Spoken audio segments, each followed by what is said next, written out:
everybody, welcome to the Scott Show. This is the Hell in a Cell review show. We did the preview show already, the event happened, and now we are doing the review of Hell in a Cell. This came from Little Caesars Arena in Detroit, Michigan. And let me tell you something, folks. This was actually a really interesting pay-per-view. It had its ups, it had its downs. You can watch the ups and downs on whatculture.com if you really want to. However, this is a Scott show, and so we're just going to talk about it, and I get to complain, because that's fun. So, I got some complaints about this show, I really do. And I've also got some good things to say, so we'll just go for it, right? Why not? So we start out, I'll talk a little bit about the pregame show, and not really the show itself, but the match that they had, Gable and Benjamin against Zack Ryder and Mojo Rawley, the Hype Bros. Gotta tell you, folks, I'm not into the Hype Bros. You know, it's a really weird team. I mean, they're friends in real life, so it kind of makes sense. But Gable and Benjamin pull off the win. There isn't too much to conversate about that. But they needed their win, and the Hype Bros continue to lose. We'll see what happens. They start out the pay-per-view with the Hell in a Cell match for the SmackDown Tag Team titles. The Usos against the New Day. Xavier Woods and Big E were the people in the match for the New Day. The Usos, of course, there's only two of them. But Kofi Kingston had to be outside for the New Day. Really good match. They know how to wrestle each other. They're very comfortable with each other. I'm not a big fan of the Usos. I'm really, really not. And some of the stuff that they did, you know, it was all right. The fly out to hit Big E and knock him into the cage was pretty cool, and the whole kendo stick things were pretty cool. I mean, they did it up for the most part, and I think they had a pretty good match out there with the New Day. But I think the New Day could go out there and really wrestle with anybody and make it look good. I mean, this was a good fight, and it was probably the match of the night. And I hate to say that so early, but it really was. I mean, these guys knew what they were doing. It was in a cell. It was the better of the Hell in a Cell matches.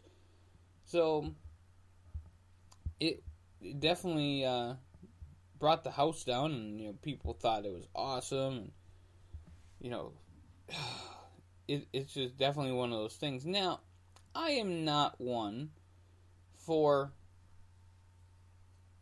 the whole, you know, I can understand the weapons thing when it comes to being out in Hell in a Cell. However, the whole cuff, you know, and handcuff things, when it comes to that, I'm still a little apprehensive about that, only because that really takes away from the finish. It really takes away from what's going on. You know, unless you had somebody like Mark Henry who would just break the cuffs and make it really cool, like, I just can't see that being a thing. It's like bringing a gun to the wrestling fight. You know, you can't fight that. So, that to me was a little discerning. It is what it is, folks. And your new champions, the Usos, they hit the double splash on Xavier Woods. I would have loved to see Kofi Kingston in here. I think Xavier Woods, while he's a good wrestler, I don't think he's a Kofi Kingston wrestler. I think that you're stronger of the New Day team.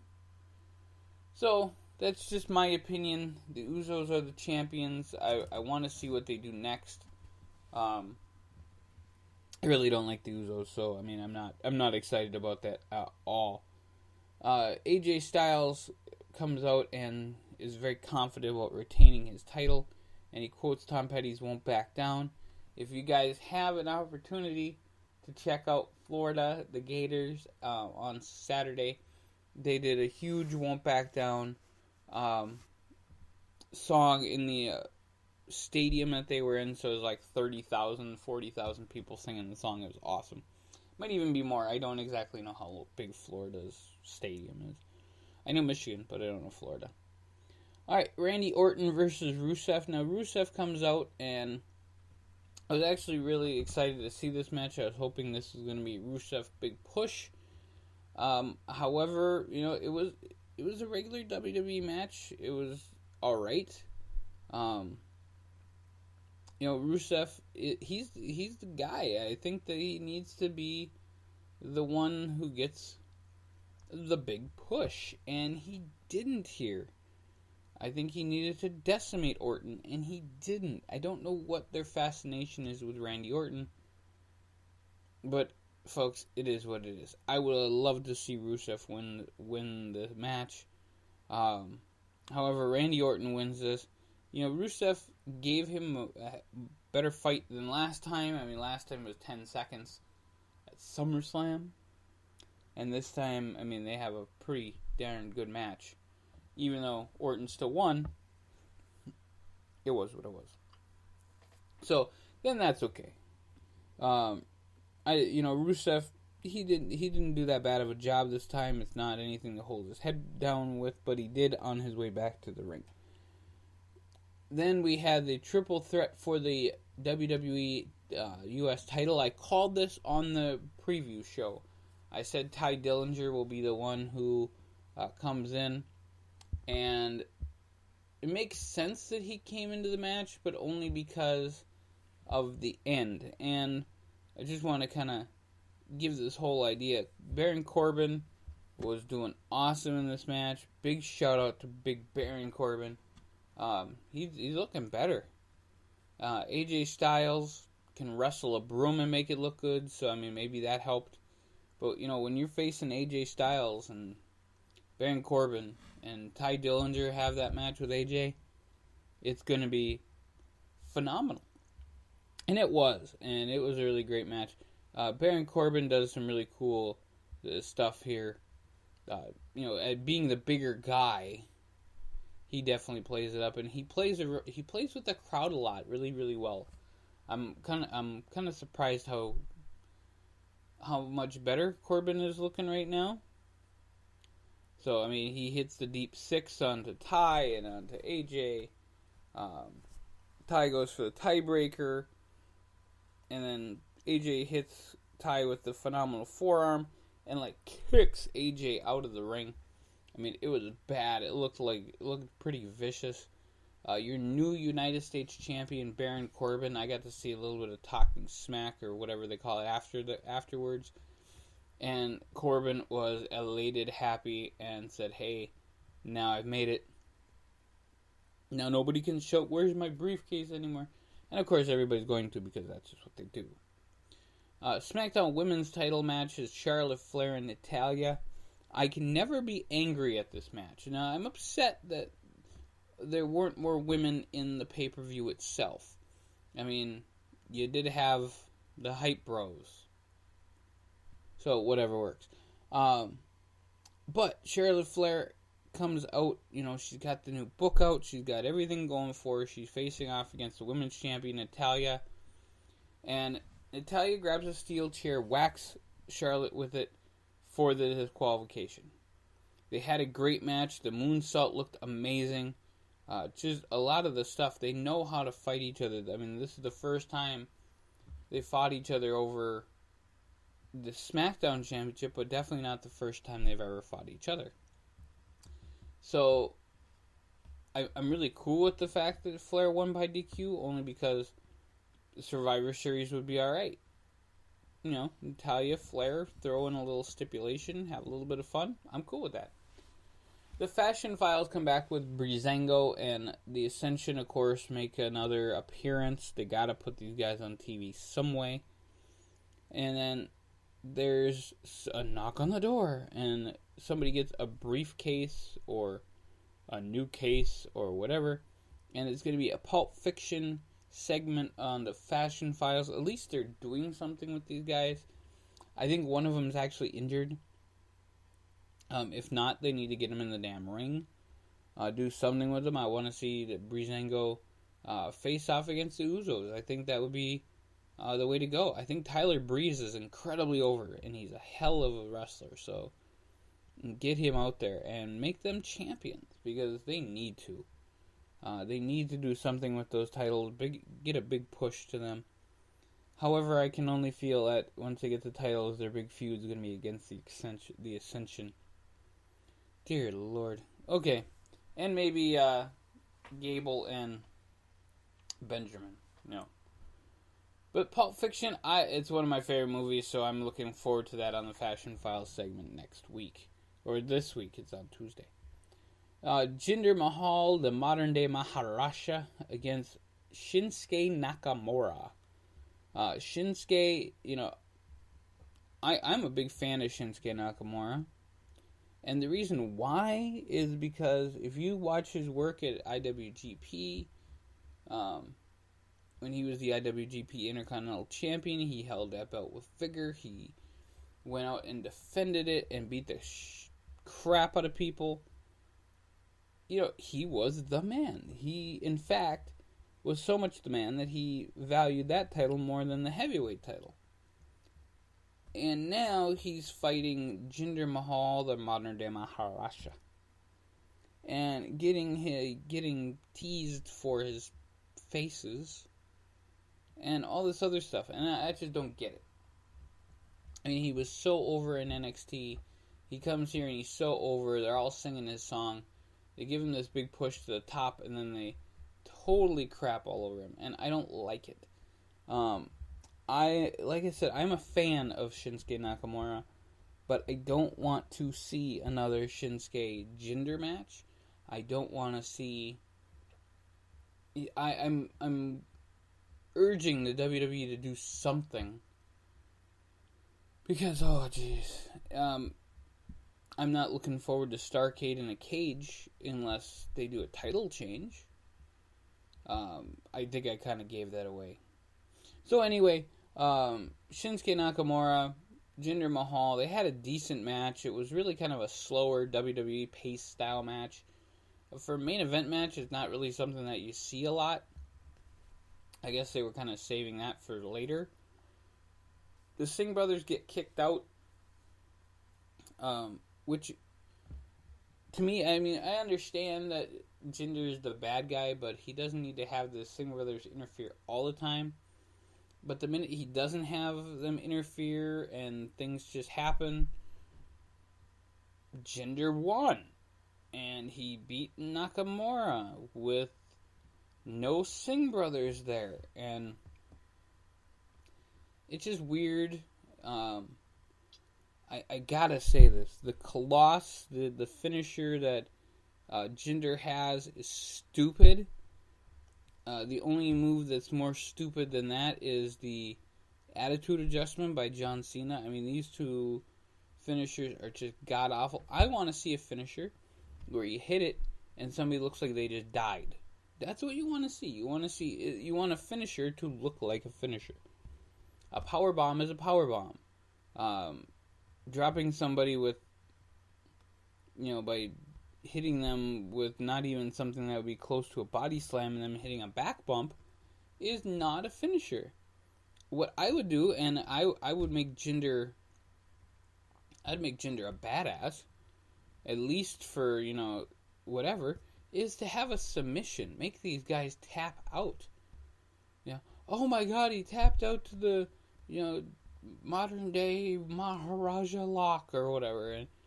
And make these guys tap out and say, oh, Jinder, he got away with another win, but he got away with it on submission. He doesn't need to have this stupid move and make a pin. I think it's dumb. So Jinder wins. He retains the title. Now what do they do next? Now that they got the U.S. title off of AJ, they might throw it there. But again, it just blows my mind. Kevin Owens comes out for that last second sell of what's going to happen. And he also says Shane is not a good person. Okay. That's all I have to say on that. Bobby Roode comes out. He comes out first. And it's really interesting because Bobby Roode is so over with his music. And maybe they can throw Roode into the Jinder Mahal thing because that wouldn't be bad. It would be kind of funny seeing Bobby Roode as the champion. And this Dolph Ziggler's music starts and it stops right away. And He comes out with no music, no video, and there you go. That's as elaborate as it's going to get, is he doesn't have one. This was a good back and forth match between Ziggler and Rude. They really had a lot of great chemistry together. I can see that something's going to happen here where Ziggler and Rude probably have teams at Survivor Series. I want to see what happened to the Survivor Series, that they're going to set up something good. Because this is the last pay-per-view for SmackDown before they go to Survivor Series. So, why not have Bobby Roode, Dolph Ziggler on either side and then add in a team? I would be cool with that. It is what it is. Bobby Roode wins the match. Actually kind of cheating. It was kind of weird. They both tried to grab the tights and Roode just got ahead of him. So Bobby Roode wins, but Ziggler drops him with the zigzag, and this is that's it. Bobby Roode won the match though, and people love the glorious stuff. Falls Count Anywhere Hell in a Cell match, Shane McMahon versus Kevin Owens. And can I tell you, there was so much wrong with this match. It was a great match. They had a lot of fire. They went through the tables. They smacked each other against the cage. It was a great match itself. However, you had Shane McMahon's kids out there again. And why do you have his kids out there? And then Owens does this one point where he is grating McMahon's face against the cage. And then you give a shot to the kids. And one of the kids was smiling.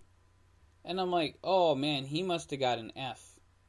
And got yelled at by his daddy before they went to the show. And so this is payback. Or something. I mean, that's a McMahon-ism. Like, oh God, you're terrible. It was weird. It was just really, really weird. Owens, they go up the cage and down the cage, and they fight on top of the Hell in a Cell, which was kind of cool. I was really kind of weirded out on the fact that Kevin Owens is not a small man, and Shane McMahon, he's good 250, I think. So you had these two guys up there, and I thought they're going through the cage. And I tried to figure out how they could, it was the science of the whole thing, how they can make it look good. And then I thought about the power bomb that he has, a running power bomb. And I'm like, you cannot make that look good off of the top because it's just too much science for me to think of when I'm watching a Hell in a Cell match. When they're on the top, I'm like, how are they going back to the bottom? I thought Owens was going to toss Shane like he did before. And I'm like, okay, well, this is going to be their big spot, because really, how are you going to push a bigger spot than Shane and The Undertaker? And I cannot even imagine being on top of a 20-foot cell ready to jump on somebody, let alone a table, even though it looked very much like a crash table. But the fact that Shane did that in the match, he did the 20-foot drop off the cell, and that was cool and everything. But I just can't see that. And, I guess you need some Hollywood kids that jump over and like, Daddy, Daddy, or something. I mean, that would have looked cool. It would have been a nice touch, except for the family standing there, whatever. So, yes, Owens moves out of the way. He gets help from none other than Sami Zayn. What are they doing with Sami Zayn? That they are going to team him with Kevin Owens, or some way, shape, or form screw them up.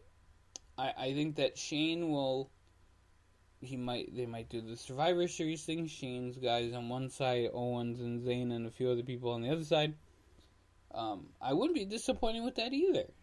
I like Shane actually wrestling. He does a good job. He did that Van Terminator, which was cool. So, there you go, folks. Yeah, Shane does the big jump, and Owens moves out of the way with the help of Sami Zayn, and the pinfall happens outside. I think that's why they wanted to do the Hell in a Cell Falls Count Anywhere. Sami Zayn, though, I mean, Kevin Owens, Sami Zayn, they've been friends forever. I think it's really screwed up, and it was a great turn, however. I'm interested in where they're going with this, so you guys are going to have to check it out on Tuesday with SmackDown, and yeah, there's going to probably be a lot of stuff, but you're probably not going to see Shane. He did give the thumbs up at the end, so he is okay. However, he's probably badly bruised and everything else. So, there you go. Now, that was the Hell in a Cell review show for today, which is actually Monday, and I apologize for the lateness of the show, but it does happen. So, if you guys, I would check out the show only for the tag team match. The 2 Hell in a Cell matches are definitely the reason to watch the show.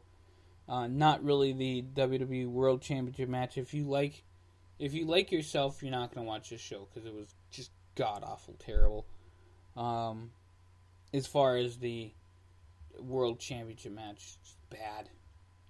So, it was another show. Looking forward to Survivor Series and, of course, Tables, Ladders, and Chairs, which I will be at live. So, you guys will probably get another Monday thing. It'll probably be Monday just before the wake-up call. And I will talk all about Tables, Ladders, and Chairs as I will be there live in Minneapolis, Minnesota. You guys have a great rest of your day, and we will catch you real soon.